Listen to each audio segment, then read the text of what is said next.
இந்த வீடியோவில் நம்ம எதை பற்றி பார்க்கலாம் அப்படின்னா Yamahaவுடைய 10 சேனல் மிக்சர். ஸோ இது மாடல் நம்பர் பார்த்திங்க அப்படின்னா MG10 மைக் இன்புட் கொடுத்துருக்காங்க. ஸோ இதில் பார்த்திங்க அப்படின்னா 3mm ஜாக் மைக் பின்னாக கொடுத்துக்கலாம், இல்லை XLR கேபிளாகவும் கொடுத்துக்கலாம். ஓகேங்களா. ஸோ இதேமாதிரி பார்த்திங்கன்னா 4 மைக்கும் அதேமாதிரி தான் கொடுத்துருக்காங்க, 1 2 3 4. ஓகேங்களா. நெக்ஸ்ட்டு பார்த்திங்க அப்படின்னா 3mm ஜாக் கூடிய லைன் கொடுத்துருக்காங்க.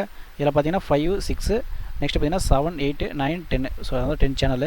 ஸ்டுடியோ யூஸ் பண்ணுறீங்க அப்படின்னா உங்களுக்கு 3 சேனல் தான் கிடைக்கும். ஸோ மேலே பார்த்தீங்கன்னா மோனோ, ஸோ கீழே ஸ்டுடியோ.